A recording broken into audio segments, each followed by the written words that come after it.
नमस्कार, मैं रविश कुमार। आज की सबसे बड़ी खबर, ईरान ने अमेरिका के खिलाफ वो कर दिया जिसकी आहट तो थी पर यकीन नहीं था। और जब यह हुआ तो सिर्फ दोहा की सड़कों पर नहीं, दुनिया की सांसें भी एक पल के लिए थम गईं। ईरान ने कतर में मौजूद अमेरिकी सैन्य अड्डों पर मिसाइलें दागी हैं। जी हां, कतर, वही कतर जो वर्ल्ड कप और अमेरिकी प्रभाव की कहानियों से भरा पड़ा है। वो दोहा जहां कभी फुटबॉल की चीखें गूंजती थीं, वहां अब विस्फोट की आवाजें सुनाई दी हैं। इस हमले के साथ ईरान ने अपने इस जवाबी अभियान का नाम दिया है विजय की उद्घोषणा, यानी एनंसिएशन ऑफ विक्ट्री। और इस नाम से ही साफ है कि यह सिर्फ जवाबी हमला नहीं बल्कि एक ऐलान है। वो ऐलान जो तेहरान की गलियों से नहीं बल्कि इराक और कतर के आसमान से गूंजी है। एक जमाना था जब अमेरिका की मौजूदगी को शक्ति का प्रतीक माना जाता था, मगर अब वही अमेरिका कतर और इराक के रेगिस्तान में बंकरों के भीतर छुपा बैठा है। ईरान ने सिर्फ मिसाइलें नहीं दागी हैं, उसने अमेरिका की उस छवि को निशाना बनाया है जो दशकों से दुनिया का पुलिसमैन कहलाती आई है। ईरान ने कतर के अलउदीद एयरबेस पर हमला किया है। यह वही बेस है जिसे अमेरिका अपना सबसे अहम वायु सैन्य अड्डा मानता है। यहां से पूरे मध्य पूर्व के ड्रोन, फाइटर जेट्स और गुप्त मिशन संचालित किए जाते हैं। और ठीक इसी बेस पर गिरी हैं 6 मिसाइलें। एक्सियस की रिपोर्ट कहती है कि यह वही हमला है जिसकी अमेरिका को आशंका थी। अमेरिकी अधिकारियों ने पहले ही कहा था कि ईरान अपने मिसाइल लॉन्चर तैनात कर रहा है, पर जिस देश के पास दुनिया का सबसे एडवांस्ड इंटेलिजेंस सिस्टम हो, वो भी इन मिसाइलों को उड़ते हुए क्यों नहीं रोक पाया?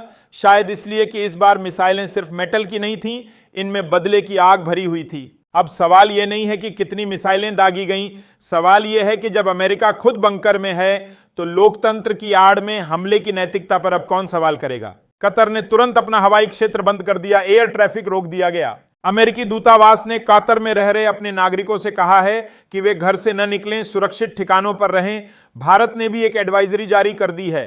साफ शब्दों में कहा गया है कि जो भारतीय कतर में हैं वे घर के अंदर रहें, सतर्क रहें और सरकार की बात मानें। अब सोचिए, अगर युद्ध नहीं छिड़ा है तो यह सन्नाटा किस बात का है? कतर जैसे छोटे लेकिन अमीर देश की राजधानी दोहा, जहां होटल के कमरे 7 सितारा से भी ऊपर माने जाते हैं, वहां आज अमेरिका बंकर में छिपा बैठा है। ईरान की तस्नीम न्यूज एजेंसी का बयान और भी साफ है।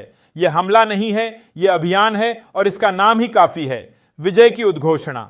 अब आप सोचिए, जिस देश ने पिछले 70 वर्षों में एक भी युद्ध घोषित नहीं किया, वह आज खुद विजय की घोषणा कर रहा है। इराक में मौजूद अमेरिका का अल असद एयरबेस भी इस हमले की चपेट में आया है। सैन्य सूत्रों के मुताबिक सैनिकों को बंकरों में भेज दिया गया है और पूरा बेस हाई अलर्ट पर है। कतर के बाद संयुक्त अरब अमीरात यानी यूएई ने भी अपना एयर स्पेस बंद कर दिया। फ्लाइट रडार और हवाई यातायात नियंत्रण प्रणाली ने साफ दिखाया कि यूएई के एयर स्पेस से कोई भी फ्लाइट नहीं गुजर रही।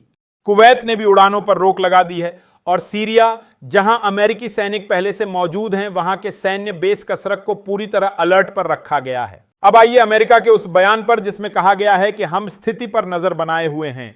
वही अमेरिका जो यूक्रेन में रूस की हर हरकत पर ड्रोन भेज देता है, वह अब खुद के ऊपर हो रहे मिसाइल हमले पर सिर्फ नजर बनाए हुए है। यह चुप्पी या कायरता नहीं तो और क्या है?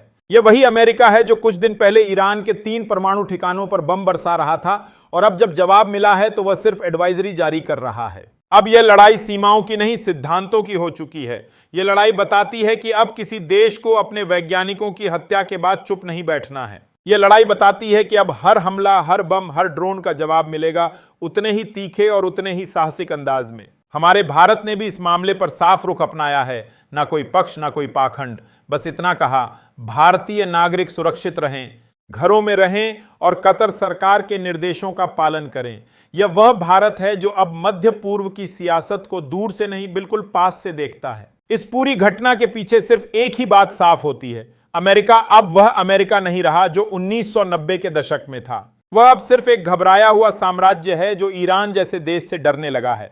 मुझे याद आता है जब अमेरिकी फाइटर जेट गज्जा में उड़ते थे तो एक बच्चा अपने टूटे घर की छत से आसमान की ओर देखता था और कहता था, कभी हमारे ऊपर भी कोई रॉकेट आएगा। शायद आज वह बच्चा समझ गया होगा कि इतिहास गोल है, जो ऊपर जाता है वह नीचे भी आता है। और इस बार ऊपर से मिसाइलें नीचे आई हैं, लेकिन कहानियां ऊपर जा चुकी हैं। इतिहास के पन्नों में तेज जलते हुए अक्षरों में हम यही कहेंगे, यह कोई आम खबर नहीं है, यह खबर है उस दुनिया की जहां अब सुपर पावर नाम का शब्द धीरे धीरे राख बनता जा रहा है। हम इस खबर का अंत नहीं कर रहे, क्योंकि यह अंत नहीं, एक शुरुआत है। और हर शुरुआत में डर नहीं, हिम्मत की जरूरत होती है।